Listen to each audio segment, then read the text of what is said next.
Okay, we are live. All right. Well, welcome everyone. Happy May. I guess this is the first time meeting in May. Okay, we are.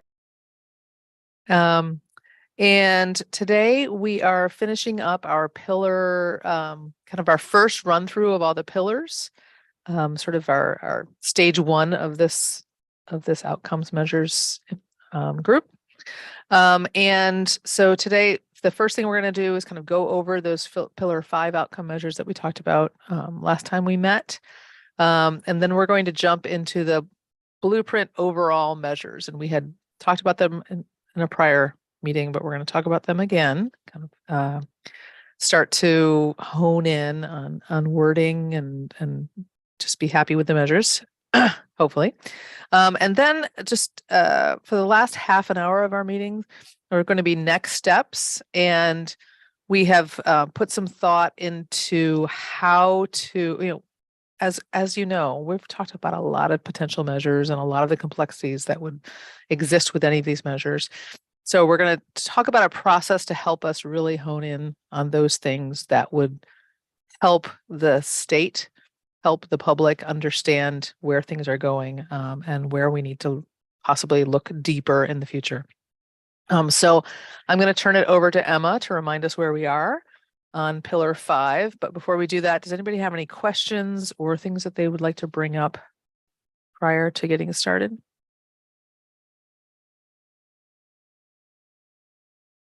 No. All right, Emma, it's all yours. Okay, great. I am just going to share my screen here.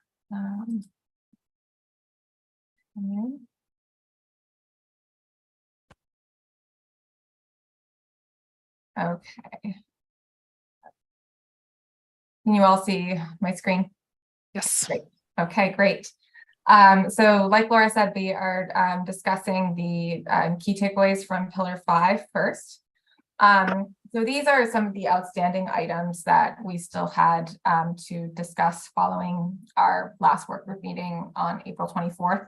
And some of these also came in after the feedback was compiled and brought to the full team in advance of the April 24th meeting. So I added a couple of these considerations to this slide, and we'll discuss a little bit today. So one of those is some of them are things, again, we discussed last time, which includes ensuring that the outcome measures that we have identified for pillar 5 actually do align with the expected outcomes, and ensuring that they do reflect what the expected outcomes say needs to be accomplished within pillar 5. So ensuring that there is alignment there. There was also some concerns or questions that were brought up around if the outcome measures are measuring compliance with the blueprint in some cases versus the effectiveness of implementation. So to what degree will we be looking at how the LEA is getting at the, or how the implementation plans we're ensuring in pillar 5 that they are ensuring the law is followed versus the effectiveness with which the LEA is implementing what the blueprint calls for. Emma, can I ask you on that point, yeah. Was the poster of that comment advocating for one or the other? That is a very good question, and I can't recall at this moment, but I can, I think that the comment, I do remember a few comments that were simply, this is a yes, no measure. So there are some that are appropriate for, I would say the outcome measures do measure compliance, and that they are determining if this has been implemented or it hasn't been implemented. It's a very simple yes, no answer. So I think that the question was, are those the types of things we should be looking for in the pillar 5 outcome measures, where it's a simple yes, no, and those are perhaps even more like input measures, which we've discussed in previous meetings as well. And then I can't remember though about, I think that the commenter was suggesting that there should be more around the effectiveness of implementation, I think. I just would love to be able to pull it up and assess it word for word, but I can't quite remember. Rachel, did you want to say something? Actually, I was just going to make a suggestion. I mean, you're just summarizing what was sent in, but anyone is welcome to, raise their hand and Yes. share their thoughts. Yeah, definitely. Thank you. Thanks for reminding us of that, Rachel. I should have pointed that out right away. So we can definitely get into that. So before we do, I'll just say the last few things here. We did have started a robust conversation around measuring public understanding of how the blueprint is transforming the Maryland education system, and really distinguishing between are we measuring their understanding of the blueprint or understanding of how the blueprint is transforming the Maryland education system. So it's like, if we want to determine if they know all 5 pillars of the blueprint, or the blueprint's overall vision for how we're setting up students to compete on a global level in their work and life and post-college or post-high school and college. Then there was some questions raised around how we are measuring the implementation of the expert review teams. We talked a little bit about that last time, and there were some additional questions raised in the feedback that we got afterwards around the type of data that we would be used to monitor the expert review teams or assess the expert review teams implementation and what that would look like, and trying to determine that explicitly. And then we also had a comment, and I know Rachel will talk a little bit more about this, but a couple pieces of feedback were around the use of PISA data to measure student achievement and outcomes, especially versus the National Assessment on Educational Progress, or NAEP scores. So that really also gets into the blueprint law and statute. And so Rachel will talk a little bit about that, but there were some questions around why PISA was being used versus NAEP scores. Rachel, if you want to talk about that now or later, we could start to get into the conversation first around these outstanding items before we move into that, whichever works best. Let's talk about the others, because I don't know if everybody's here. Yeah, so based on these items, what thoughts do people have to share about any of them? Or if you recall that you were the one who had a concern about any of these, feel free to share.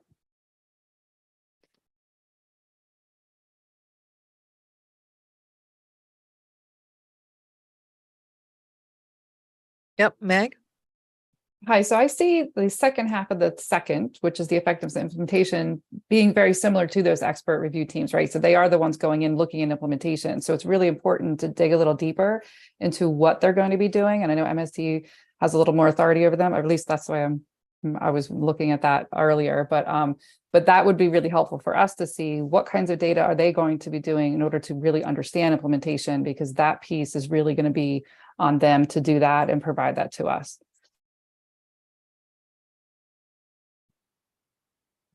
Okay. Shamoya, are you out there? I am in the distance.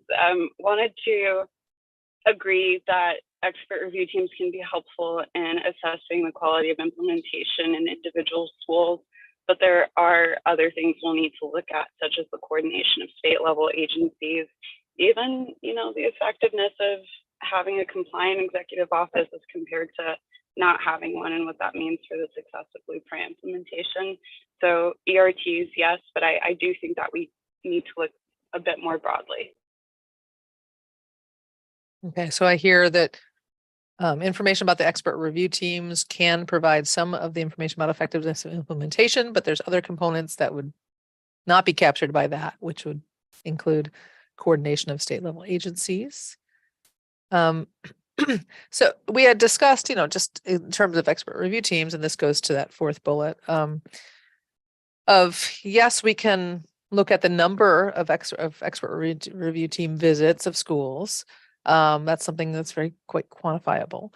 But what other information, or if there's somebody from MSDE here who wants to just comment on what the things are that are going to be coming out of this, of the expert review team visits, that we should be looking at potentially, kind of aggregating over all of them, that would be helpful. but I'd understand if people from MSD who are here are not in a position to talk about that right now.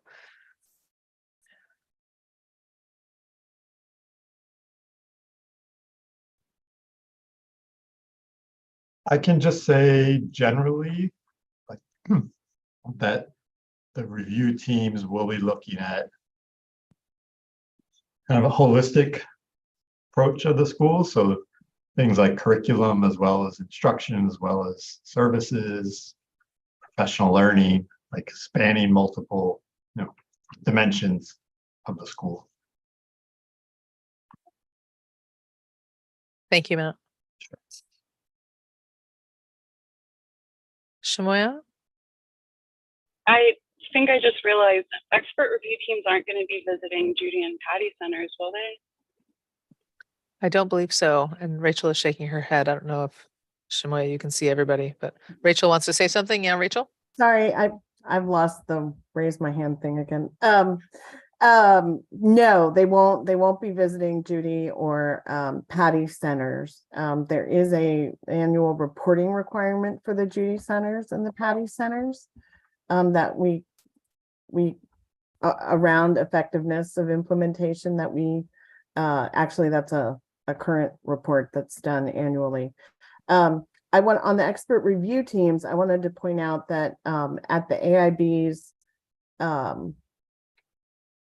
I think March meeting, Dr. Collins came presented on expert review teams and provided an update on where MSD was at on that, and also shared their latest version of the draft rubric that the expert review teams will use to as they're going through visiting schools. So I can post a link to that from the presentation to the AIB in March, and that would give you all an idea of what they'll be looking for. After an expert review team visits a school, they will then draft a report with their findings and recommendations, and ultimately then that would be what we would want to be following up on to see if the recommendations are implemented or how many recommendations there are and all that kind of stuff. Thanks so much for that, Rachel. That helps a lot. I'd be curious to know, the specific things that are measured in the annual Judy and Patty Center reporting, because, if they align with what we're interested in knowing, things like the feasibility of actually standing up many of the new centers that have to operate, as well as ensuring like appropriate certification of their staff and that it's all tenable. We might be able to use the existing reports or maybe seek some changes to the reporting requirements to make sure that it's capturing all the information we want for early childhood. Mm-hmm. Yeah, I think that's a really good point. So Rachel, the format of those reports are already in existence. Yes, Okay. and actually what I'll do is I might have downloaded one on my computer, else I'll look. I've looked at them before. So I can find that also and put it in the chat. Okay. And if you have any information about who is required to report, I don't know if every new center or if only like exist after you've kind of started up for a couple of years, whether you're supposed to report, or that would be helpful Okay. information to know as well. Okay.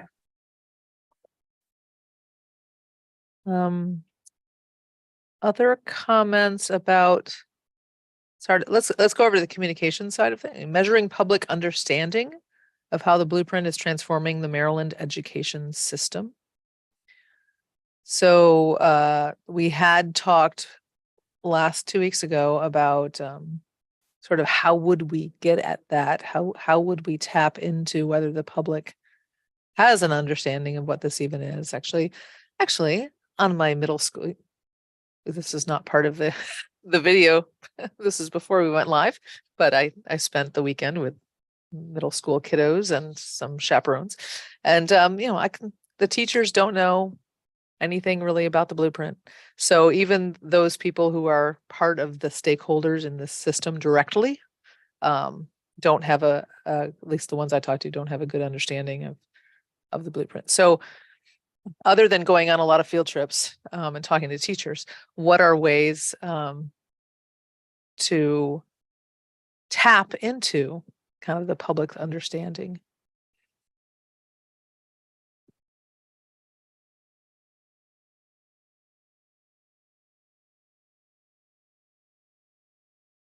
Yep, Chelsea? I think this is where I kind of raised the question at our last meeting as far as whether it's appropriate to evaluate a local school system based on the community's understanding of blueprint. And I shared last time that, from a local level, we can push out a ton of information, which we've done. I can speak specific to our county. We've done video release sessions that have been live and recorded that we've pushed out to our staff, our community. We've done one-page documents. We've done board meeting presentations. We've done community meetings. So I think to a certain extent, we can do everything we can to educate the community and our staff to make them aware of what Blueprint is. But I think to evaluate us on our community's understanding, I guess I have a concern with that from a local level, that, if people want to be informed and they want to know about this, we have the resources and we provided them to the school system staff as well as our community. But I think just to send out a generic poll of their understanding to accurately reflect how we're disseminating that information, I don't know if that's an appropriate measure for that. And I don't think necessarily that this is an LEA responsibility. I mean, that pillar 5 and the role of the AIB, I mean, the AIB is one of its responsibilities is to communicate to the public about the blueprint. So in some ways, this may be an AIB level accountability measure. So I don't, I think we definitely need to take note of your concern that LEAs would necessarily be responsible or held accountable for this. But we also need to figure out what would be a measure of just public knowledge, and then where that accountability falls, I think, is another question. Tim? Oh, sorry, right when he takes a drink. I was just going to mention that in addition to that, some of our initiatives were in place prior to Blueprint. Some of us have some Blueprint aligned type work that's also occurring. So I think you may also have trouble if we're communicating differently to our community about existing initiatives. You're going to find that they're not going to understand them as Blueprint as they might be they're expansions of things that we were already doing that might have different titles or naming. Mm-hmm. And so you're going to not find success in your own measure if you're relying on kind of that communication level getting down to the community, because at the district level, even we find state communication doesn't get to most parents. The school system level communication really doesn't trickle down to most parents. Most parents and most community members are focused on communication from their school because it's the most directly connected to what impacts their student. Mm-hmm. And when we get down to that level, we're not calling things the same thing because it's no longer Blueprint. It's how is this going to impact my child? Mm-hmm. What things are available to my child? What am I advertising for pre-K availability? Those don't sound like Blueprint. And so when we stick a question out there that's do you understand this initiative? You're going to have very few people, I think, that really get to that level, which I think sometimes is a good thing because we want to speak to this happening, not necessarily that people understand that it's supposed to be happening. And so that there's kind of a disconnect there in the way that knowledge base, the Jeopardy level type thing is not going to probably get down to where we need to for a very long time. And then by then, we won't be calling it Blueprint. It'll just be operations. Yeah. Okay. So language is important. And yes. And I'm thinking about 2 weeks from now, we're going to start kind of culling or figuring out which are the really key things that we want to measure. And Tim, as you just, I think, suggested in some ways, maybe this isn't really that important to measure if we're actually doing the thing. I mean, anyway, we'll talk more about that in 2 weeks about how we kind of evaluate what are our key things we want to measure. But Gilda. And maybe, sorry. No, go ahead, Tim. I was going to say it might be more of the communication aspect of like the people that really need to be informed, that that we want, you know, community to be informed of the initiatives and how they can access different things that might be coming through on Blueprint. But the, you know, our councils and our county executives and pieces like that, their level of information and understanding of what's required in Blueprint and what we are kind of driving forward is the place where we might actually have some some actual measurement, which might be helpful, because our elected officials and folks like that, we have to kind of bring along in this process. And right now that is definitely an information gap where, you know, we're telling them this is what's required, but there's not the level of information that they have to really support some of the budgets and things like that that we're asking for. So that connection on their information level and how they're feeling supported might be a place where you could measure the work of AIB in that kind of connectivity with those officials. Okay, thank you. Gilda? So I was thinking a few things in terms of getting the message out. I mean, I would imagine that school systems, you know, principals are out sharing information at staff meetings and professional development days, but perhaps, you know, having something created so that it's easier to get that information out for them, for their teachers, since that's really critical for them to have that. And then for the parents, something we haven't mentioned, at least I don't think so, is getting it out on social media, but again, being in digestible portions so that they can, you know, understand it, read it, be able to follow it along without, you know, a lot of jargon. And then of course, newsletters or within parent conferences or parent, you know, workshops that might occur at schools would be another way to get it out for the families and the community members. And then I think last time we mentioned using surveys to collect data about how people know about it. So. Mm-hmm. And Rachel just put something in the chat, which I was going to follow up on, is that AIB will be hiring a communications, I believe initially at least a consultant and this may be a sort of a piece of technical assistance in a way, to work with all of the LEAs for common materials that could be used in communicating about some of these elements. I do know that we are already providing, I believe, translation services for some of the communications in a centralized way. Rachel, do you want to mention something about that? Sure. Yes, we have translated the comprehensive plan and the LEA template into Spanish, and we actually, the board will have before them an approval.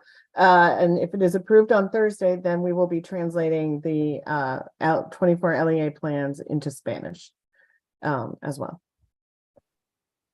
Are there any plans for other languages like Amharic? And then, so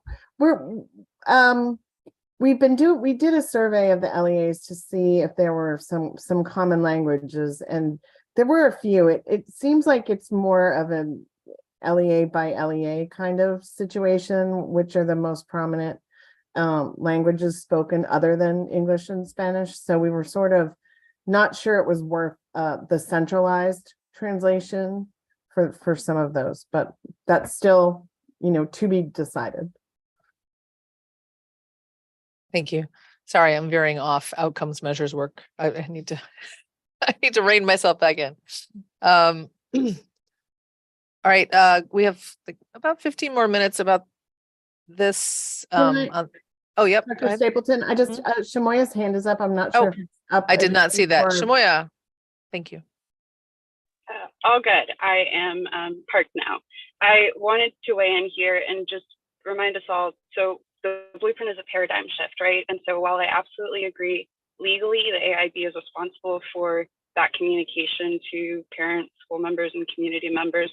But practically speaking, this absolutely is a responsibility of LEAs to not only communicate outwardly to the general public, but ensure that folks understand for a lot of reasons. One, it's just good practice. Two, this is the exact problem that got us into situations where we're starting to assume that parents and school community members don't understand what's going on. And I think even Dr. Stapleton, to your point, the fact that there are teachers in the state of Maryland at this point who don't know what the blueprint is means that our LEAs have not either been effectively communicating with them, or teachers are not interested in getting that message from LEAs, whatever it is. It highlights a gap. And I think on the one front, again, just as best practice, we need to make sure that gap is addressed as much as is possible. The criteria for success for the local plans does include specifics about public engagement and communication and ensuring that it's multi-directional. And two, when we have situations like what's currently happening in Hartford County, where we've got a county executive who is openly hostile to the blueprint and underfunding the school system, that educated community that has relationships with, as Tim said, their principals and their school system and those trusted people will stand up and advocate to ensure that the blueprint is implemented with fidelity. But that can't happen unless we are intentional about ensuring that everyone understands. And so again, this is a responsibility of all of us. Even if we don't measure or evaluate our LEAs by this, we have to make sure that the communication is multi-directional and that people understand what's going on. Otherwise, they're not going to fight with us. Thank you, Shamoya. I keep thinking about and I understand where Chelsea's coming from in that, you can bring a horse to water, but you cannot make him drink, or whatever the saying is. So thinking about how to balance that need for all people to understand, all the stakeholders and the public to understand what this is about. But also, is it right to have an expectation that everyone would be interested? And we should wrestle with this.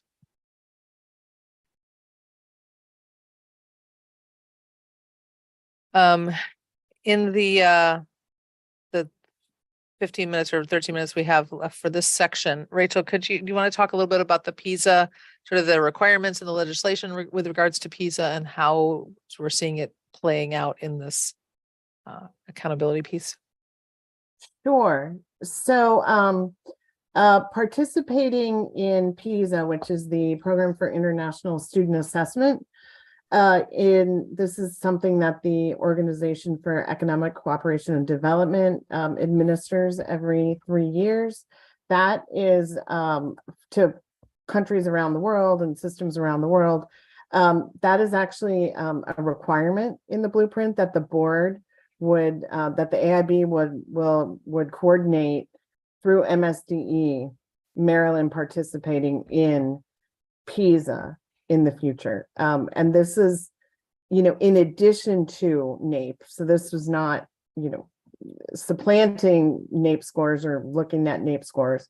It's an additional piece of information to see whether, how Maryland students are doing relative to students around the world. Tim? Years ago, our district gave a more customized version. It's not the PISA assessment. It's the PISA-like assessment that OECD puts on that is part of their package of assessments that they sell.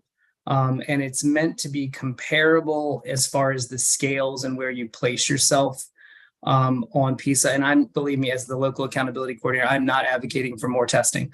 But this was a very comprehensive kind of data package that was produced, and it was by school, as opposed to the sampling that occurs in the PISA assessment, where you really don't get, you get like a state level roll up, but you don't get like anything that's actionable at a district level. And so when we're collecting data, I would like if I know this is like an overall kind of like big picture kind of measurement for the AIB, but it might have value to think about that structure in the OECD delivery of the PISA-like assessment, where it gives you that same scaling on the international scale, but provides a more specific district level data set.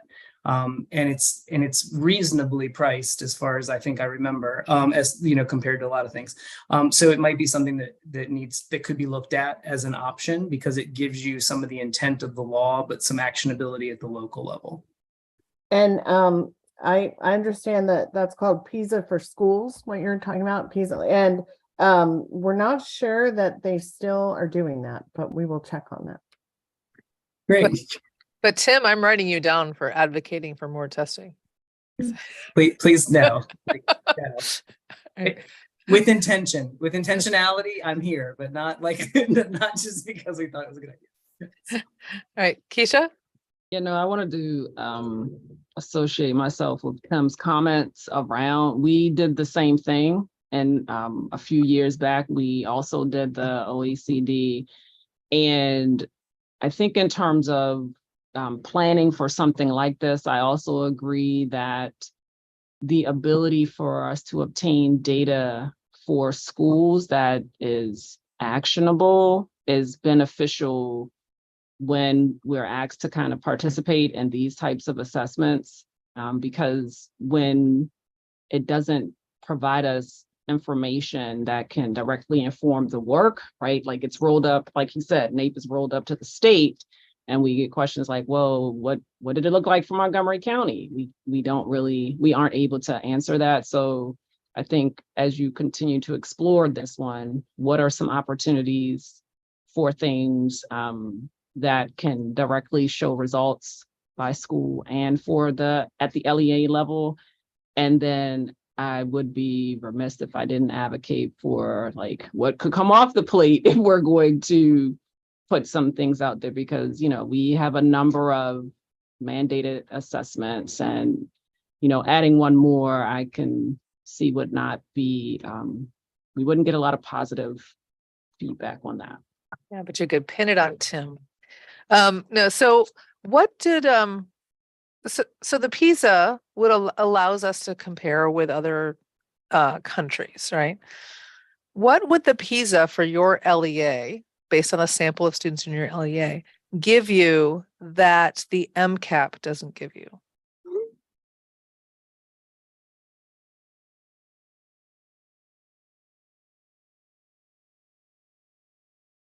So here I'm wondering is there some sort of percentile equating we can do between the MCAP and the PISA to kind of get an estimate really of where your LEA would fall on the PISA.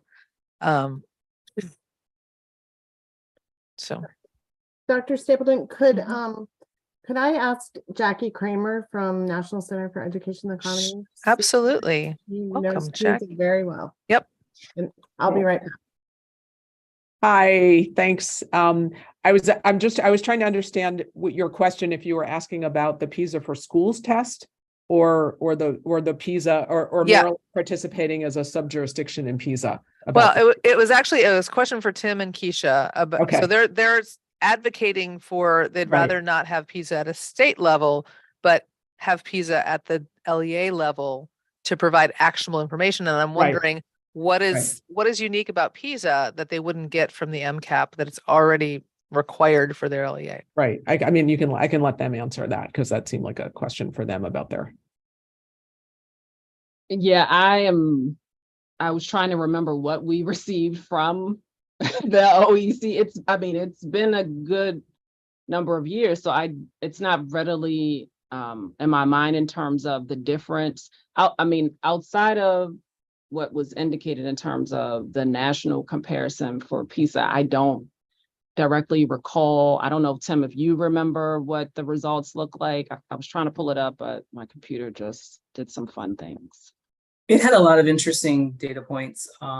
It's because it's a sampling administration similar to NAEP, where parents also have the option of opting out. There's definitely some discrepancies in, I think, the sampling. So you don't necessarily get, and you have the same problem with the PISA assessment as it's delivered.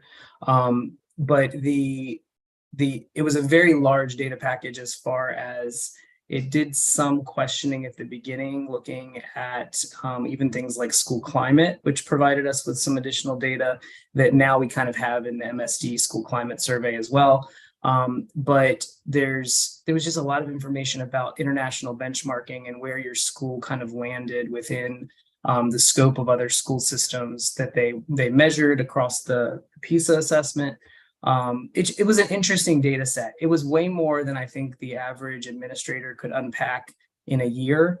It was so much stuff that we did a lot of different kind of activities with administrators in it, and it still felt like we hadn't gotten to the meat of like what was actually happening. So I think it would be like a complete shift of like how we use that data. It's way more than like the MCAP, whereas like it's a comprehensive data package about your school that's derived from that sampling that occurred at your school. As opposed to MCAP, where we're looking at really percent proficiency, and there isn't this kind of international benchmarking. Not to say that can't be done, but there wasn't this kind of connection to that. And this is like an opportunity where I think a lot of our districts, this doesn't necessarily benefit students, but other things like SAT, for instance, if there was, opportunities where the AIB sees that we'd really like to see like 11th grade SAT as like a culminating assessment that then has some national benchmarking associated with it, as well as then some international benchmarking. And then that was delivered in a census manner across the state. It's an opportunity to push progress in these things where we would then have like a portable credential for students, but also then have access to data that's comparable. So as much as we can utilize the same data points and then reduce costs for school systems, I think is where we have some work to do, and that's good for kids and good for schools. PISA, I don't know, is good for kids as much as it is good information for us to have as school systems. So that's a different kind of problem. Right. Just to add briefly, my understanding of the PISA for Schools test is that there's a couple of things that I think it does that some of the standard state assessments don't do. One is that the questions themselves are focused on applied.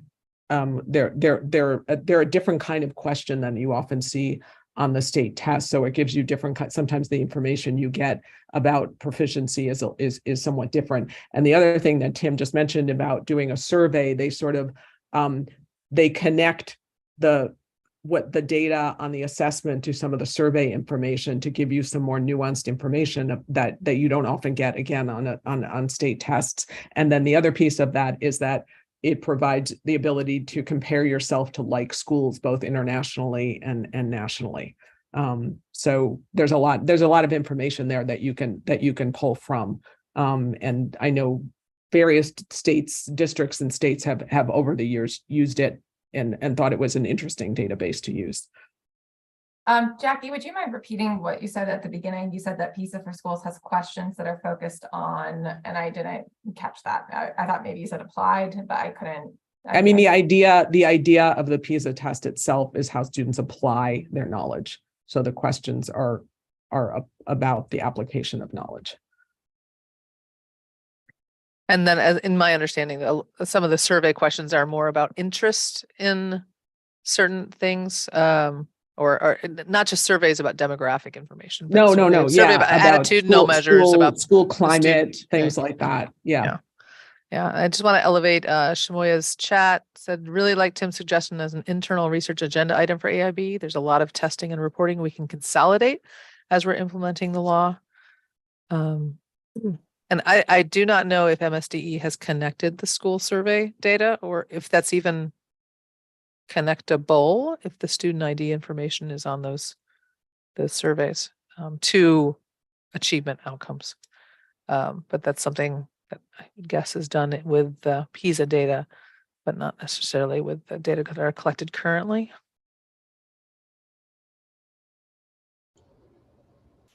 Good morning. Good afternoon. This is Chandra. So the survey data, we do have it reported by students and student groups. So there is connections that are made at the school level by student group that's reported. All right.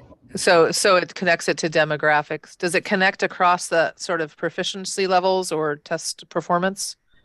Not explicitly, but we would be able to get some data from it. It may be difficult to get it at the student level, but you could definitely get it disaggregated beyond just below the school level. Thanks, Chandra. Sure. All right, Emma, let's transition over to, this was not the last time we'll talk about Pillar 5. It'll come back again. So let's transition over to the, oh no, we actually have another, we're still talking about Pillar 5. We have another slide of suggested outcome measures. Uh-oh, We do. I'm behind time now. That's okay. I think we talked quite a bit about these last time, but yeah, maybe we can spend 5-10 minutes on these and then we can abbreviate the blueprint level. But the blueprint level measures also, as you all saw in reviewing them, go back in many cases to the pillar level outcome measures. So we have some suggested outcome measures that came from feedback. Really, these were here last time. Some of the suggestions included focusing more on global outcome measures for assessing the blueprint's implementation, especially at the pillar level around high school graduation rate of Maryland high school graduates who enroll in an institute of higher education. I won't read all of these, but these are all here. And then there was also a suggestion for identifying, and I'm not sure if the person who suggested it is here. I think that they might be late.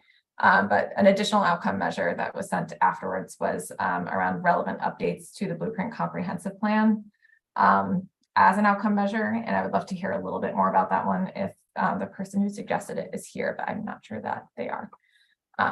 But I can continue to take notes on anything that we would want to discuss about these additional outcome measures, or if there are ones that we've considered in the intervening weeks and haven't been able to submit as part of the feedback and would like to raise now. Of course, that's always welcome as well.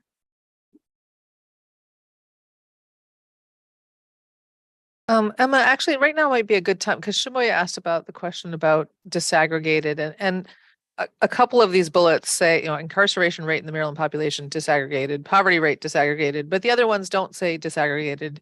Can you talk a little bit about where we are, where we hope we are, but I don't know if we have a common understanding yet of this, but. Yes, and you know, that's a good point. I think that the reason why I don't think that these were listed with a disaggregated was because we have that blanket statement at the top of our spreadsheets when we're reviewing them, that student data will be disaggregated by student groups. And then we list what those ones are at the very least, and note that they might be disaggregated by additional groups depending on the outcome measure. When we're talking about the incarceration rate in the Maryland population, the poverty rate in the Maryland population, obviously that goes beyond the school district and the LEA itself. So I think that's why we have disaggregated here, but that is a good point. So there would still need to be some level of identifying what those groups are if we do go with those potential additional outcome measures, and how we will disaggregate by the incarceration rate and poverty rate in the Maryland population. That would need to be decided on. But then we've also just gotten some feedback recently that even though we do have this disclaimer at the top of, you know, these spreadsheets and it's in the comprehensive plan, that every outcome measure will be disaggregated by at least these student groups in addition to other ones specified in the outcome measure. There's been some suggestions by a couple of outcome measure work group members that we need to explicitly state that in every outcome measure, no matter what, and include all of those student groups in every outcome measure. So I think that's one thing we wanted to raise and discuss today, if that's something that is felt widely across the group, or if it's something that basically just open the floor for discussion on that piece of feedback. Because we will be, you know, at some point when we settle on our set of measures, we will be going public, and I mean, we're public now, but we'll have public documents out there that have the measures on them. And the question is that statement about disaggregation, that global statement at the top of every document, sufficient, or do we need to use that ink space for every measure to indicate that disaggregation? So I'd be glad to talk about that right now. So Meg? I agree that it should be included, especially since there's been some confusion around it. It might help clear that up, but again, could be a footnote if as you move forward with that. The other thing I want to suggest, I do agree with Joe's comment as well with the other measures that he's suggesting, and also having the rate of Maryland high school graduates who will enroll in the year of service, which is Governor Moore's new initiative. So that should also be included. But yeah, I mean, I think, especially when we get into those outcome measures where we do include additional student groups that are not included in the larger group, that gets lost as well. So you might want to think that through too. So. Thank you. Gilda? Yeah, that's one comment that I've made pretty much all along in my written feedback is the need for it to be clearer. So whether it's in each section or whether it's at the top, but it's like bold and larger so that it really doesn't get lost, because it's so important to have that come out with the outcomes so that people know that that's always going to happen. It's not just on some of them, because as it stands, it looks like sometimes it is, sometimes it isn't. I know it says it on the top for all, but yeah, it's not quite clear the way it's stated. So just some clarification on that. Okay. So Meg threw out another potential measure, and actually I think we talk about it when we get to the blueprint level outcome measures of the year of service. So there's nothing, so given that this is a Governor Moore initiative that was not in the blueprint specifically, like there's no activities in the blueprint that are specifically targeted at increasing level of service. And there's none that are targeted directly at reducing the incarceration rate or reducing the poverty rate. I think I'm the one who added those to the incarceration rate and poverty rate. So what are the thoughts of the group with regard to these more global, state level, but disaggregated measures of sort of human outcomes?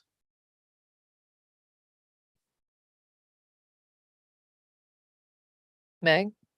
So I think if you don't include them, knowing that that's happening in the state, you then lose and you assume that these high school graduates aren't doing anything, right? So the more you can reduce those data gap and know where they've gone and know what pathway they've taken, the better and stronger the data will be in looking at the impact of the blueprint. And these are also the sort of things that Rachel and AIB can be thinking of as we move into next session. What other tweaking needs to happen within the law and whatever else needs to be included that isn't there at the moment.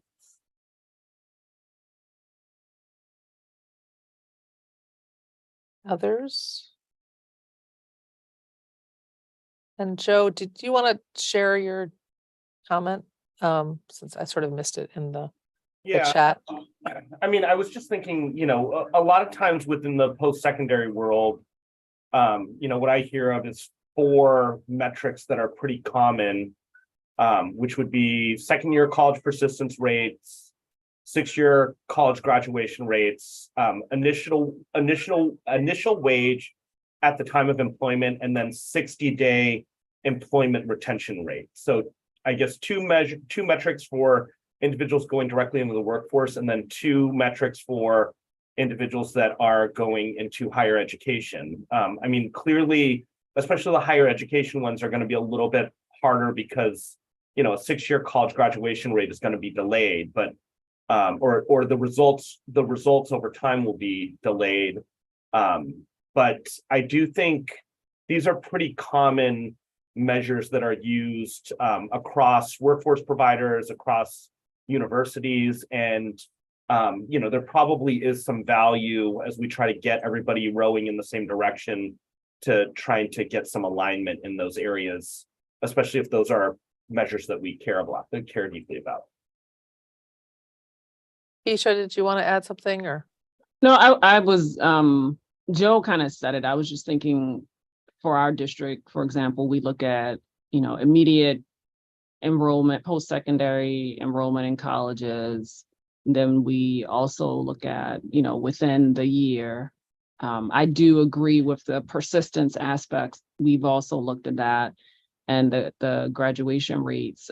I know we're challenged in terms of the career piece, in terms of that data. So I do see that as a very valuable addition in terms of the monitoring, because it will also help us better determine which of our students are going into the workforce without our, we kind of have to follow up and track them down to figure some of that out.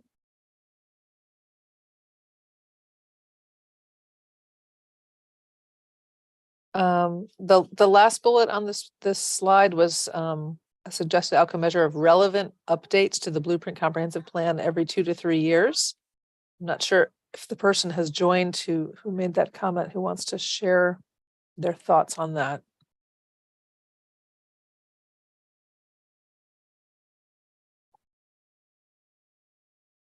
Possibly not. This is Queen. That one might have been mine. I'm sorry, I'm joining late. I'm just thinking, like, as we do this work and as we go through the next iteration of comprehensive implementation plans, that we want to stay current. And so thinking about ways we might have to revisit so that best practices are still best practices 2, 3, whatever years from now, that we don't miss out on that. So just creating some way for flexibility for us to be nimble, to make sure we're meeting all the best metrics that are need to be met. So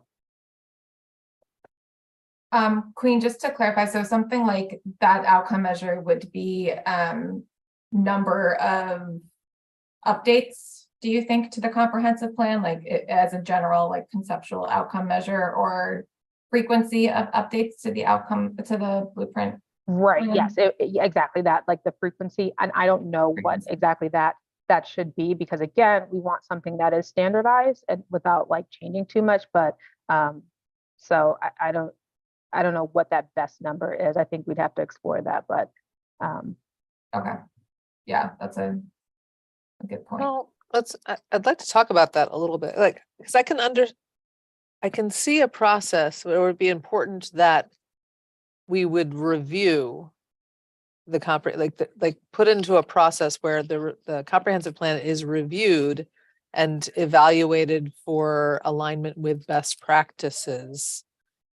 But having a measure of the number of changes, it could be bad changes, or like I think we'd have to work on that one. And I agree, Dr. Stapleton, because I guess I'm wondering, like, what will those reviews actually bring up? We kind of don't know, right? So that those reviews, we could say, actually, we've been doing this wrong, like, let's change. Or it can be saying, this is great, like everything needs to stay the same.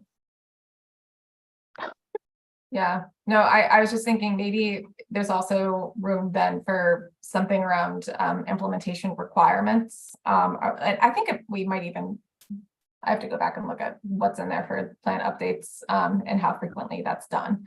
So maybe if we don't have that explicitly articulated, which I think we might, but we can identify that as implementation guidance or requirements versus a measure, and then we can think more about how we can assess or measure the robustness maybe of the updates, or the need for that, or something along those lines. What do you guys think about that? I was just going to say, in the law, the plan, any updates that the board wants to make to the plan have to be made each year by August 1st.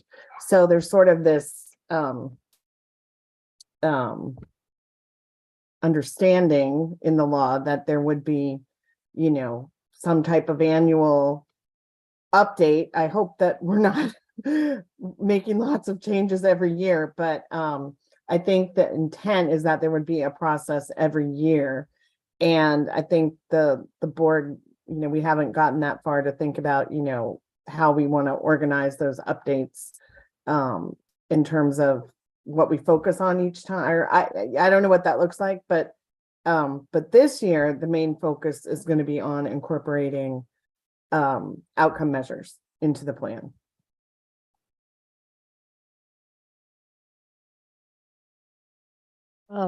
Emma, I know we're late, but do we want to transfer over to the next slide and the blueprint logic model? Yes, I was just trying to finish typing. But yes, absolutely. Thanks. Okay, so we are transitioning into our discussion of the blueprint level outcome measures. And so this should look vaguely familiar to everyone because it is a different version of a logic model, or representing the theory of change, if you'd like to think of it that way, of the blueprint. And we presented a version of this that's really the stuff to the left here in our first meeting, talking about the different relationships between the components of the blueprint and the pillars specifically, noting that the different pillars 1, 2, and 4, are connected to pillar 3, and that they are providing kind of like inputs to pillar 3. So if we're thinking about ensuring that all students are college and career ready by the time that they graduate from high school at the very least, and hopefully by the end of 10th grade, the activities, the tasks, subtasks, everything that's built into pillars 1, 2, and 4 around early childhood education, ensuring that students have access to high quality teachers and leaders, more resources for students to be successful, are inputs into that pillar around college and career readiness to make sure that students have the resources and everything that they need to be college and career ready. Whereas pillar 5, which we just discussed, is identifying the accountability structure through which all of these different inputs will be assessed, and we're identifying that these are being implemented correctly and with fidelity. And the theory is that once these are done, these will, and done effectively, all Maryland students will leave high school globally competitive and prepared for success in post-secondary education, work, and life. And our draft outcome measures, because we still haven't identified that these are the correct ones or the final ones as we've talked about today, but we will be discussing more. We are assessing this outcome here of the entire blueprint by these outcome measures. So these are the ones that we saw in today's spreadsheet, in the spreadsheet that you all received. The proposed outcome measures, these are streamlined versions of what appears in the comprehensive plan. Look at the percentage of pre-K students who are demonstrating readiness for kindergarten, disaggregated by students served by public and private providers, in addition to all the student groups that were listed, that, by LEA, by race, by income, all of these other, the other data that we've identified previously. But we have that additional disaggregated group because it's not going to be universal. Then we also have percentage of Maryland students who meet the CCR standard and ELA and math before the end of 10th grade and before graduating from high school. So there's 2 different components there to that outcome measure we're looking at before the end of high school and then also before the end of 10th grade. Achievement gaps between and within student groups as a draft outcome measure. Also looking at the percentage of high school students who have participated in and have completed a post-CCR pathway, disaggregated by grade level and what they earned, either a college credit, industry credential, or an associate's degree. Again, these are additional groups, so that's why we have these additional disaggregated groups, but we are also disaggregating by all the other groups universally. And then the percentage of Maryland high school graduates who enroll in Maryland community colleges and are required to complete remedial courses. So these are, again, the proposed draft outcome measures that the group evaluated and provided feedback on for today's meeting.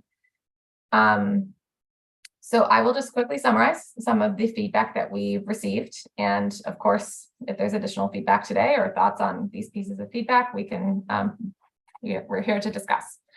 So some of the suggested revisions to measures, and we got some that were actually a little conflicting, which I'll note here, but we already talked about one, which was adding groups by which data will be disaggregated to each measure. And we got a couple of pieces of feedback that, yes, this is a good idea to do that to make sure it's as clear as possible. Then we also had a suggestion on removing student participation in remedial community college courses as a proxy for measuring the need for additional academic support. And I think that was based in the idea that not as many community colleges are actually using remediation courses. So that might not be the best measure. And then if this is kept as a measure, the one suggestion was adding participation in remedial courses at four-year institutions and trade schools in addition to community colleges. Then there were some additional outcome measures that were proposed, including the percentage of students enrolling in four-year post-secondary institutions, percentage of students enrolling in two-year post-secondary institutions, percentage of students completing their college degree in 6 years or less, and then the percentage of students who obtain work while in college or in trade school, work instead of attending college or trade school, or work after college or trade school. And I think that in addition to these, we talked about these as more common global outcome measures. I think Joe was mentioning a lot of these earlier. And then Meg raised the idea of participation in the service year as an outcome measure as well, to ensure that we're not losing track of those students. So I'll just quickly add that there were some questions that were raised around how, at what level these outcome measures will be assessed at LEA and state level. In addition to several other questions around the use of these outcome measures and what data will be used and things like that. These are in the feedback summary that we've compiled and sent out to the work group members, and will also be sent on to the ex officio team for further discussion as needed. So I'll pause there and hand it back over to Laura. Thank you, Emma. So what do folks think about the remedial students being placed into remedial courses in community colleges or in four-year institutions as a measure?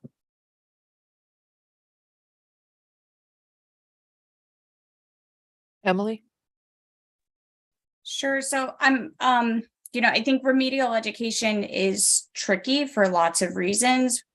One of the big reasons is the distinction between co-requisite and prerequisite remedial education, and how those two different approaches can be measured and accounted for at the college level differently.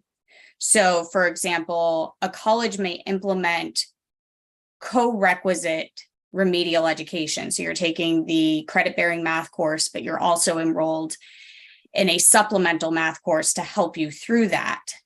The college may not actually call that remedial education. So so those can be some challenges. And then, of course, just back to the challenge of measuring what it means to be college readiness, college ready. It can vary from campus to campus and within even specific majors. So I would agree that until we have a statewide standard of college readiness that is applied to all of our colleges and universities, this as a metric of being college ready is going to be a complicated outcome to tease apart because of all that variation. Ivory? I really don't have much more to add from what Emily said. Those were the points I was going to make. But I was also wondering, what's the baseline on this? What existing data are we looking at that would make us believe that this would be something we should be measuring? Emily or Anna, if you have that information, feel free to share just kind of globally. But while you're thinking about that, Gilda? Well, I think if we remove that remedial, the piece that says finishing college within the 6 years, I think would really get to it, because I think the goal is to have them finish college or be able to work or things like that, not necessarily if they took a remedial course in one school and another school does it differently with the co-requisites. So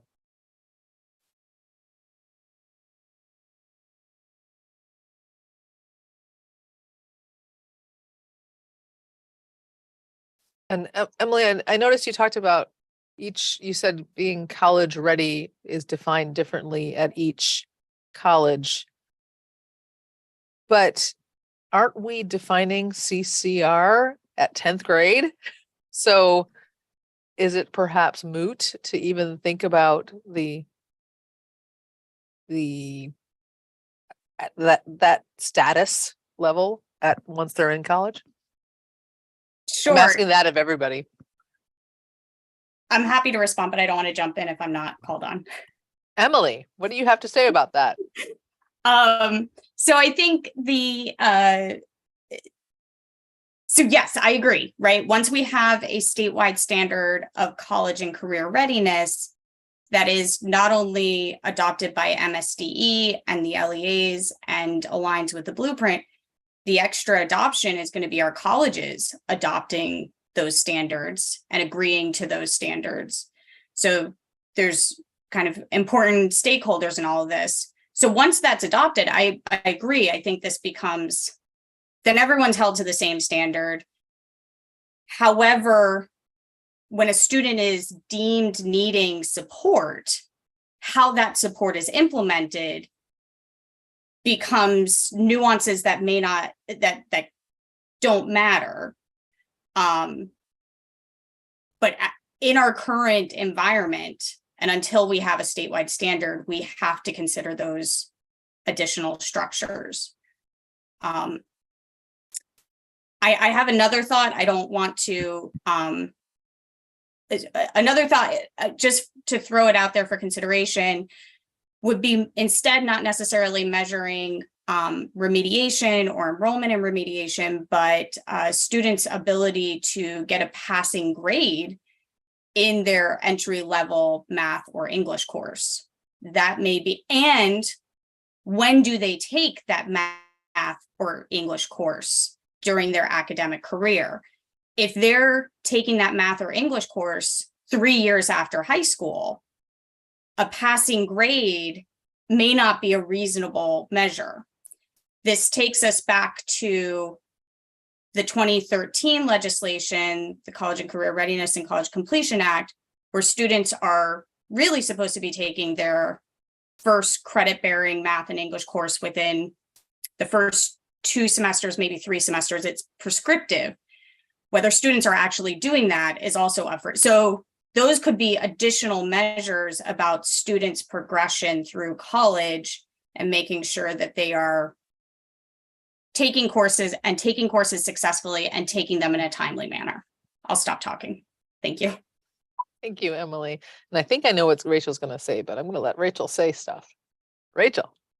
Feel free. Okay, so what Emily just described as a potential measure is actually exactly what the definition of college and career ready is intended to be under the blueprint, which is that students are able to successfully complete or pass entry-level credit-bearing courses and depending on where you're looking, it either says open enrollment institutions that accept, most students, or community colleges. The original concept with the commission was open enrollment institutions, but when the legislation, I think, refers just to community colleges, but because people were getting confused. But and really, I think at least I don't want to get myself in trouble here, but I think the only 4-year open enrollment institution in the state is University of Maryland Global Campus. So that is the intent, is that so just to be clear, it's not every college and university in the state, it's open enrollment institutions, because as we know, other institutions have different enrollment requirements, and we're trying to not conflate enrollment requirements with college and career readiness. So I could probably go on, but I can also stop there. Well, there's a very robust conversation in the chat that I would love for somebody to summarize for those people who are live streaming and cannot see the chat.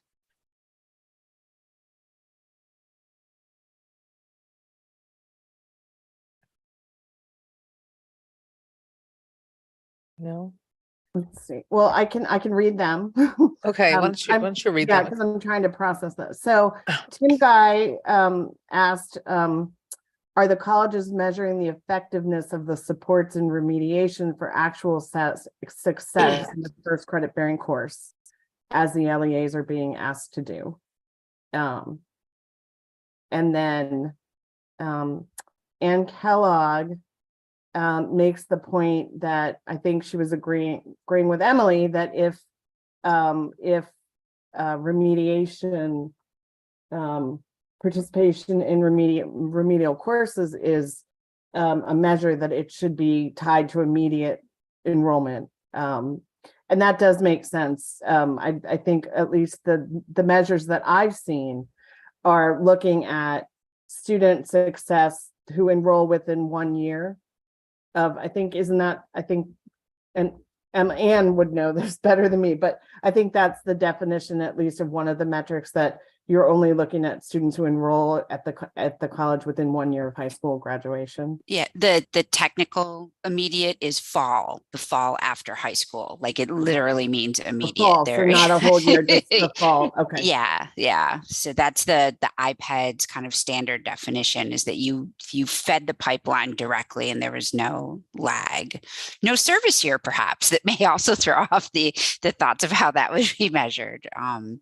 But yeah, so I was agreeing with Emily, because I think that's the biggest, is like, just to nuance that if it's going to be included, is to figure out how to account for, because what we see in high school college going patterns from the data that we're looking at, about half of them go right away, but we pick up another 20 percentage points over the next 3 and 5 years. And that significant lag is going to have some pretty important implications for particularly math, maybe not so much reading, but perhaps math. Yeah, no, that's a really good point. And then Shamoya says, doesn't that get us back to measuring enrollment in remedial courses? And it sounds like we might be coming back around to that, but with this, who enroll immediately in the fall following their high school graduation.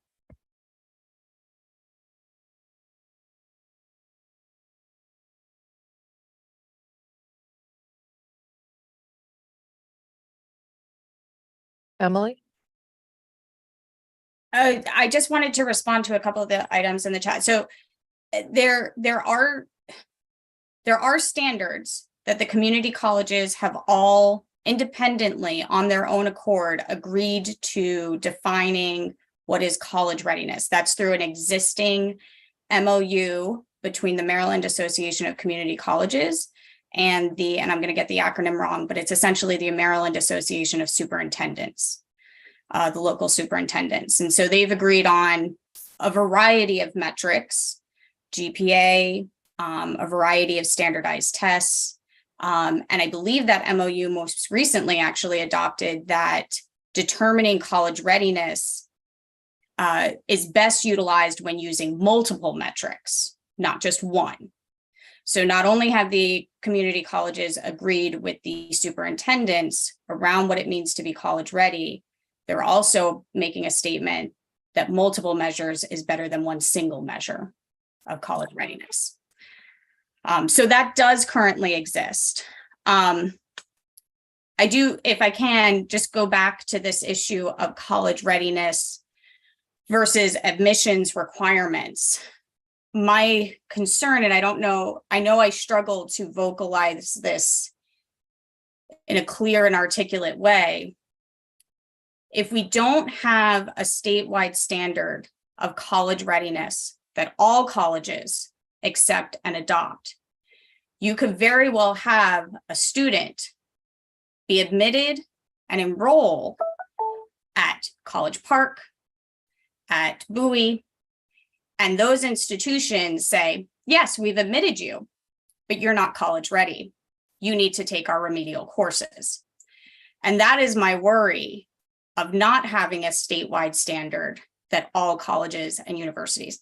It should absolutely start with our open access institutions, because they don't have the barrier of a admissions requirement. But if we do not, from a policy standpoint, adopt a college readiness standard for all of our colleges, you will have students admitted and enrolled at a selective institution, but still required to take remedial coursework, potentially. And that's the concern that I have and what I would like to be able to take the opportunity to prevent from happening. Thanks, Emily. Queen? Of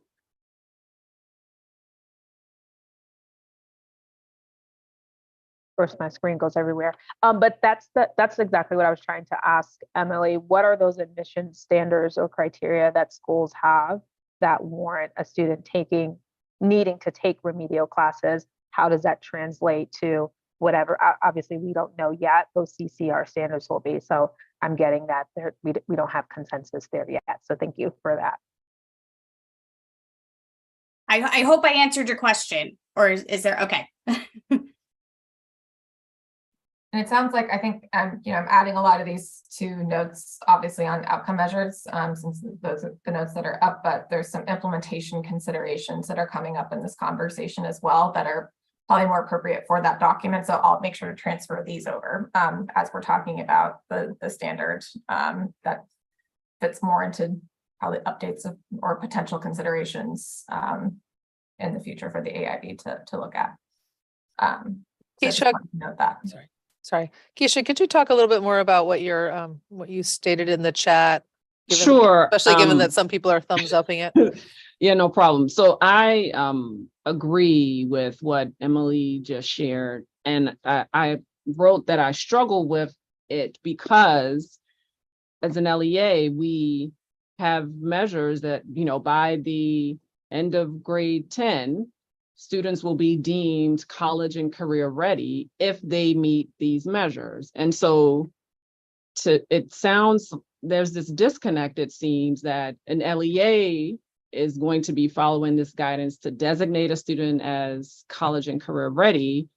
However, when they apply or go to a college, they may not receive that same indication. And so it feels like we may be potentially setting students up for failure if on one end we're saying you're college and career ready and the college is saying no you're not. So we have to get on the same page around this. And part of what I was thinking about with the CCR measure earlier is and I know we don't want to hear, but the time it's going to take to ensure that the measures that are being identified actually do align to post-secondary, that year one connection in terms of, are these the most appropriate measure to state that a student is college and career ready, which I think gets to what you're saying, Emily, like it's that research that needs to happen.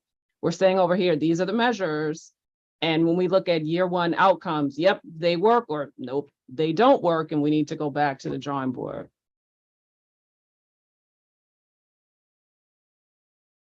And Shamoya asked in the chat, do we know if the MSDE AIR study on the CCR standard is inclusive of discussions with LEAs and community colleges? It makes sense to strive for alignment overall.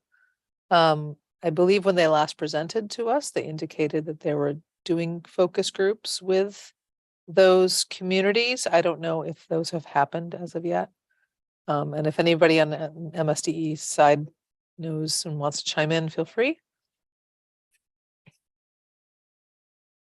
Yes, they have. What did you find out, Matt? Well, I didn't conduct the focus groups. All right, we will have to wait for the there'll report. be an interim report for the quantitative section of the research in a few months. I forget the exact. Great, thanks, Matt. Rachel?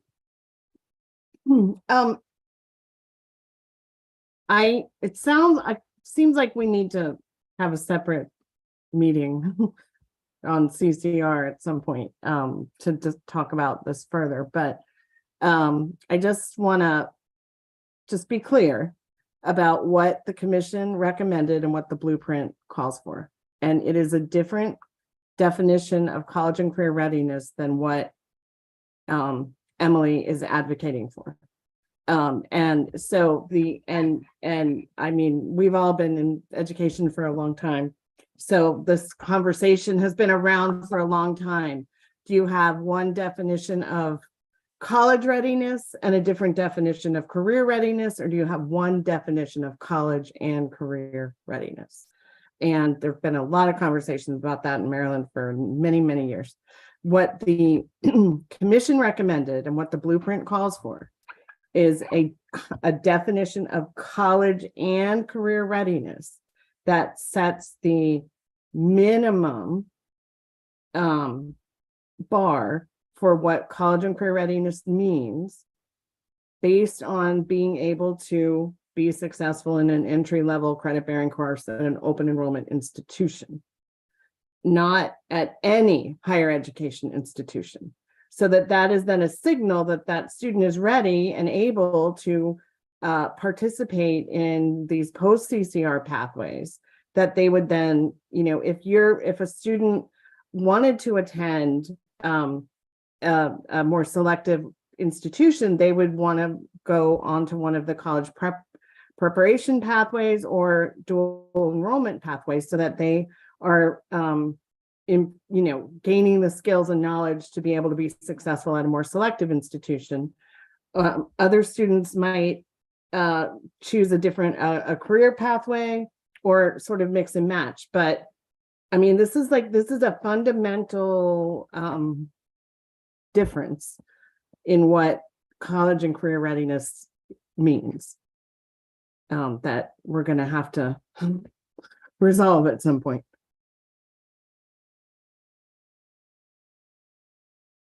Thank you, Rachel. Tabled to that next meeting. I want to go and we have 3 minutes to discuss this. I want to go to some of the questions that were raised in the spreadsheet of the kind of summarizing was about the level of reporting for these blueprint overall outcomes. So just take one, for example, percentage of pre-K students demonstrating readiness for kindergarten, disaggregated by all the things to be disaggregated by. But the question is, will they be reported at the LEA level or the state level? And I want to ask the third question or at the school level. So far in our discussions over the last couple of months, the only measure that I have heard people talk about not being appropriate at the school level is the distribution of, or the proportion of teachers by sort of race, ethnic categories, or, do they match the state population of students in those race, ethnic categories? So like to hear your thoughts on the level of reporting of these blueprint level outcomes. State, LEA, school.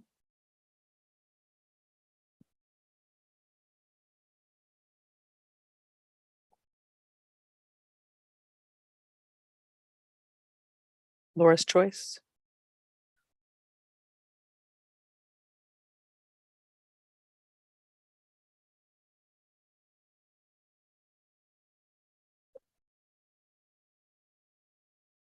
So I'm reading. I don't see the chat very well.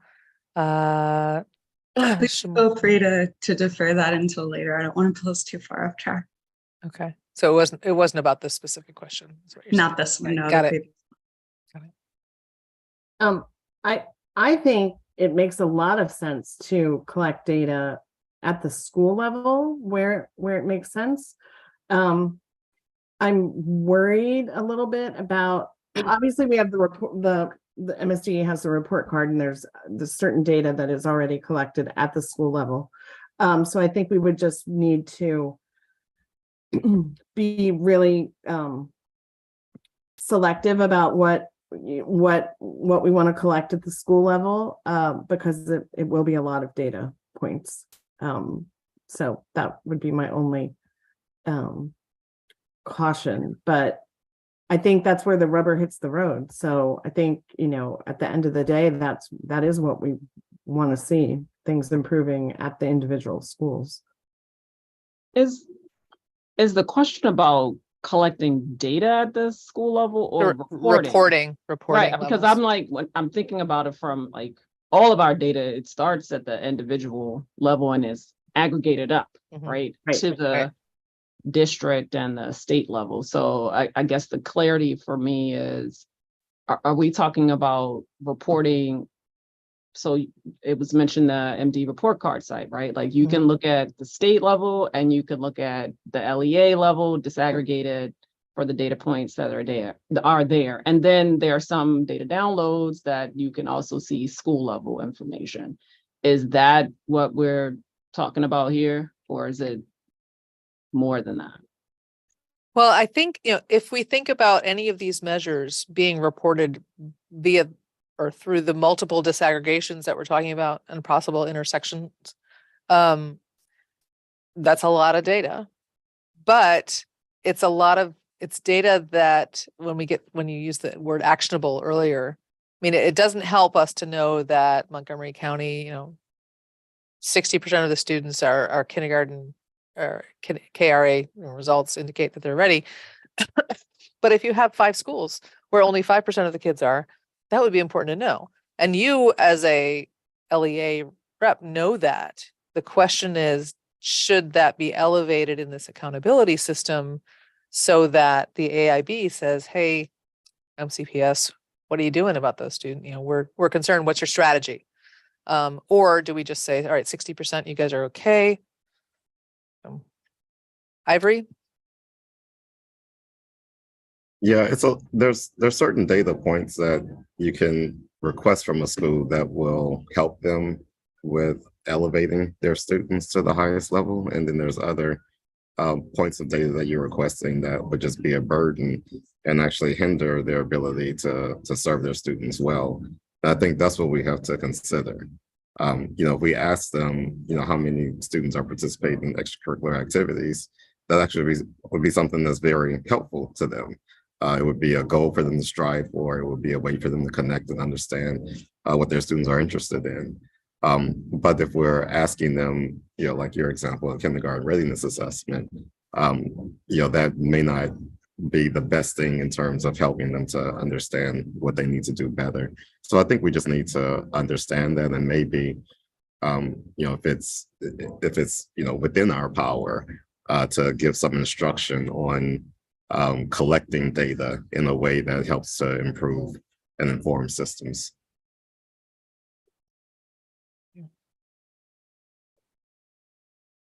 Joe?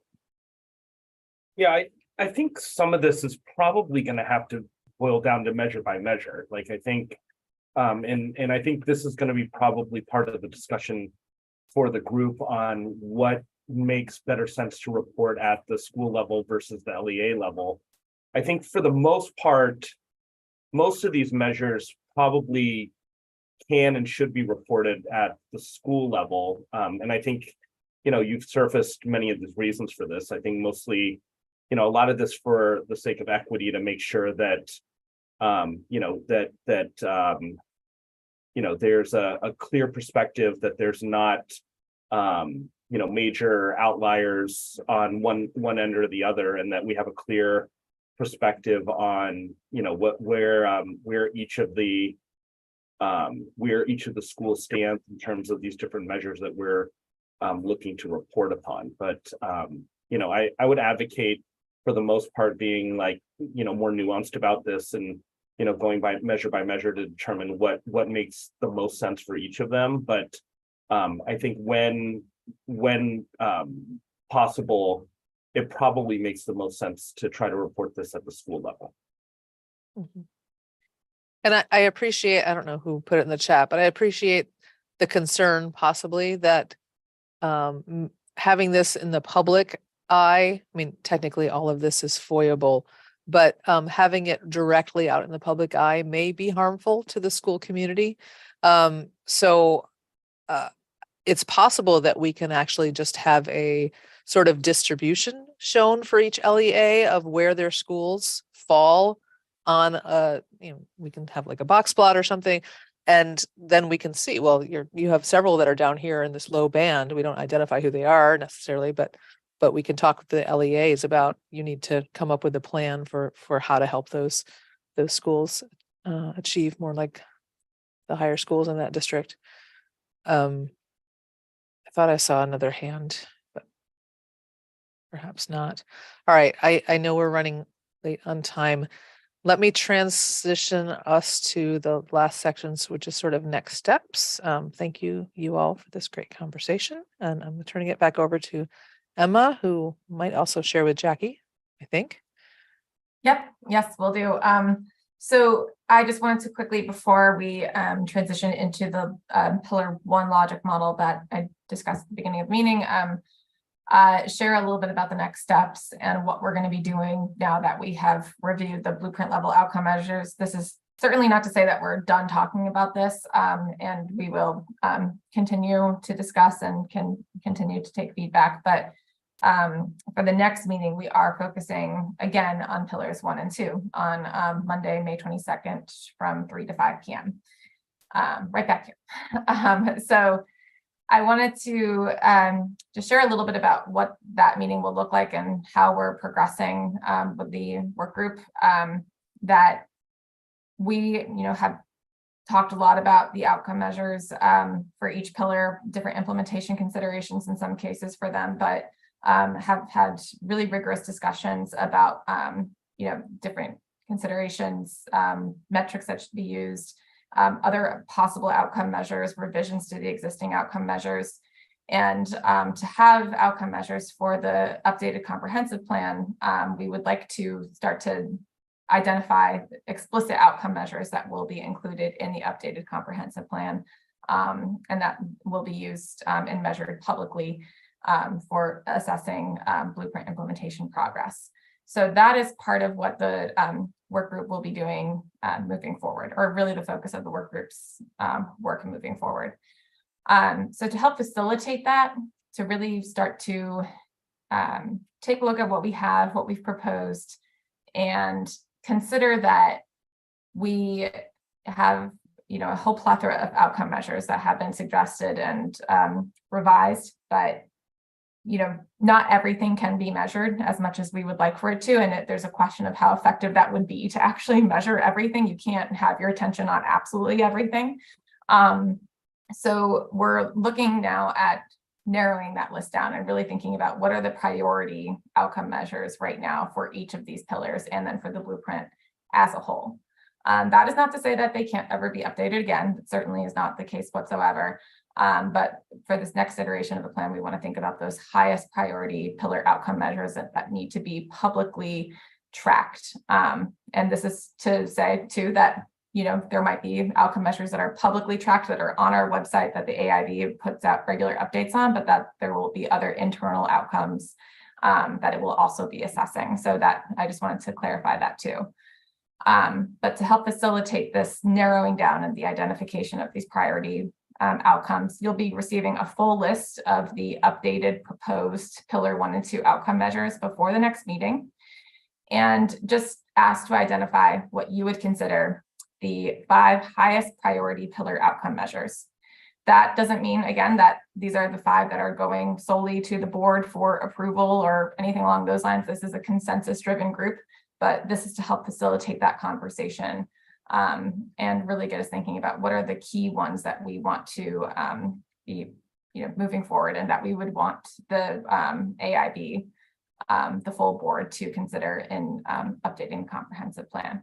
So I also want to clarify, it's the 5 highest priority pillar outcome measures in pillar 1, and then the 5 highest priority outcome measures in pillar 2. So 10 overall, but you're just ranking what would you consider it to be the 5 highest priority for each one of those. We actually have a logic model to help, we think, kind of wrap our heads around this process a little bit more, and how the components of pillar 1 specifically connect to each other and to the outcomes. So I'm just going to take a minute and switch this over to Jackie from NCEE to walk us through what that looks like, because this will help us better understand the process of identifying these priority outcome measures. But before I do that, I'll just ask, I see Joe, you have your hand up.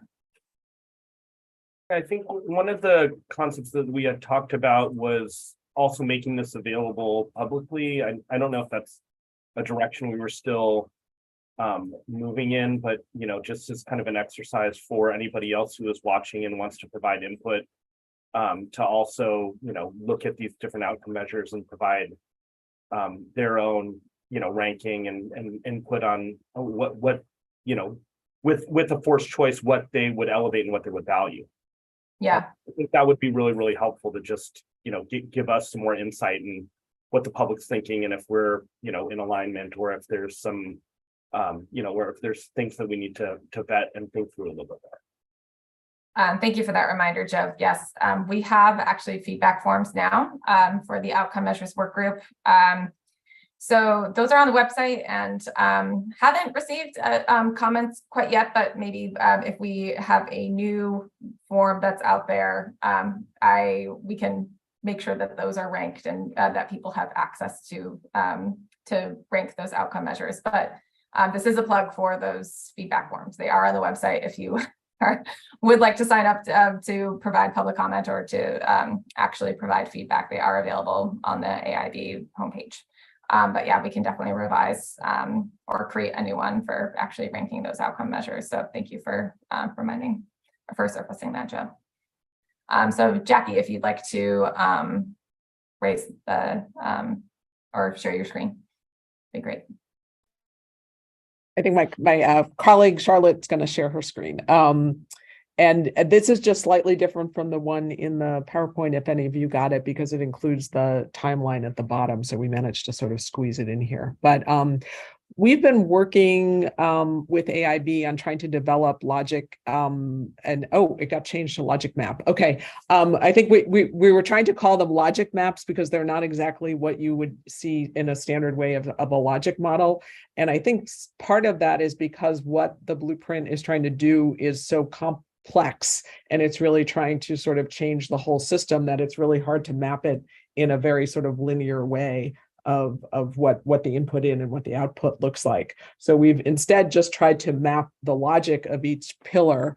And this is just a draft, but we tried to include in it the timeline where you see at the bottom of these various things. And there's a legend on the side so you can see where we have pillar tasks and then the outcome and the measure. And I've tried to distinguish really between, you see those chartreuse boxes are data that would be monitored, which is different from the outcome measure and how it would be measured. So began to try to map that out here. And our thought was that this would be a useful exercise, a useful thing for this group to have kind of for three purposes. One is to really just check the logic of what we're trying to do here and think about that in terms of the outcome measures that the expected outcome and the outcome measures that have been developed to make sure that the logic holds true and that we're measuring what we want to measure. And it's a way to sort of rethink what we're doing here. The other thing is to begin, as we tried to do here, of trying to divide the data that we're going to monitor from the data that we're going to use to measure the outcomes. And then that this is also a tool that can be used when this group or whatever group is going to begin doing it, of setting targets for the outcome measures, can start thinking about how the different tasks are related and how the timeline intersects with that, to sort of to look at this as that conversation goes along. So anyway, it's a lot of words and boxes, so I'm not sure if folks can see it, but and pillar one, as you all know, is a little bit even more self-contained than some of the other pillars. And we've been working on pillar 2 and 3, which have gotten much bigger, but we're trying to sort of simplify it so that it becomes a tool that is helpful in actually thinking through what's going on here. So anyway, we'll just leave it at that as an introduction, and this happy to answer any questions, but also this can just become a tool that the group might use as it goes along in its work, evaluating the outcome measures. So Jackie and maybe Emma, you referred to things we want to monitor versus things that we'll use as outcome measures. So could you talk a little bit about in what way would these be monitored and not be used as outcome measures, or what the thought was there? I think the thought was that the expected outcome for this pillar about all students entering kindergarten ready to learn, we have a way of measuring that outcome, demonstrated student readiness. But as we're as we're focusing on that, we also have these areas that we're focusing on. We're focusing on improving the quality of our pre-K, improving the access of our pre-K.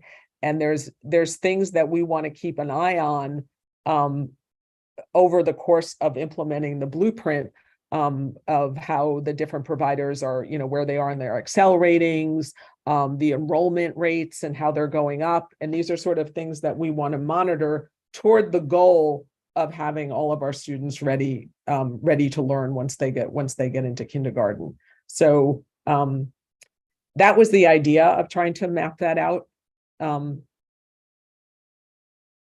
Yeah, I see it as sort of short-term or outputs and outcomes or longer-term outcomes. Right. There's Classic like logic model. Longer-term outcome that we're looking for, right? But how that now maps onto the accountability system as to what those measures are that we're going to be looking at is something up for discussion, I think, of whether something in the chartreuse is something that we will base accountability decisions on, or whether it's just the red triangle, or I don't know, or sorry, diamond.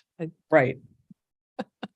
I'm geometrically. Right. I mean, how you want to organize a monitoring system and what and the accountability system is a decision to make, but it was trying to map out the distinction between what our goal is here, what the purpose of it is, and what the kinds of data we're going to be looking for along the way.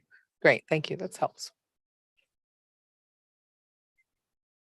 Do folks have other questions, or does this help? Does this distract? Are there things you would want to see in this that aren't in here, just in terms of thinking about the process of all these? One other quick thing to note is the arrows at the top, where we're trying to figure out some ways of including in this graphic the connections between pillars.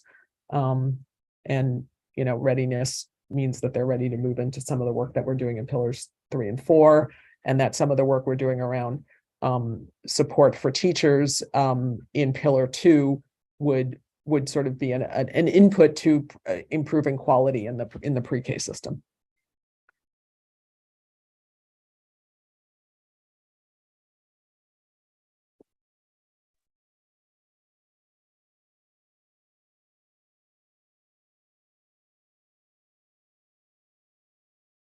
I hear silence. No thoughts. I know Rachel noted this in the chat, but we're just reminding everyone that this is a draft and still configuring. Obviously, they're going to be changed out if priority, if different measures are agreed upon by the AIB and the updated plan. Jackie, I think that what you were talking about with the connections between the different pillars, the inter and intra pillar connections, again, really gets at that theory, the blueprint logic model that we shared earlier, and how pillars 1, 2, and 4 feed into pillar 3, and then are all still connected by pillar 5. So I really appreciate the arrows that you have here in terms of pillar 2 going into pillar 1, and then pillar 3 or pillar 1 going into pillars 3 and 4. Thank you, Emily, for the feedback. Joe? Yeah, I just wanted to give like a thank you and hats off, because it's a very complex diagram, and you've been able to kind of boil it down in a way that is accessible and manageable, but still honors the nuance of how all of these different items interplay with one another. So I think it's really, really a great start. So congratulations. Great. I hope it ends up being helpful for the work, which is the point. Yeah, and I think what we will be doing in these next 2 weeks from now, when you all kind of rank your top 5, we'll be thinking about, which of these either orangish, reddish diamonds or chartreuse pieces in the chartreuse, we really want to elevate to be monitored and held, hold folks accountable for and share with the public. That doesn't mean, and you know, you all might choose the same 5. That will make our discussion really easy. Or we may end up with like 50 nominated measures. It'll be a longer conversation. But that also doesn't mean that these items would disappear from view. We had also talked about we'd have kind of the accountability system, but underlying that, we will have AIB staff who are research analysts who can have that sort of research agenda underlying things within the AIB to keep kind of tabs on some of these things and to decide that, you know, maybe in the next 2 years from now, when we update a comprehensive plan, we may add in a measure because somebody has noted that it's really, you know, a canary in the coal mine for later change. Right. Are there other things people need to share, want to share?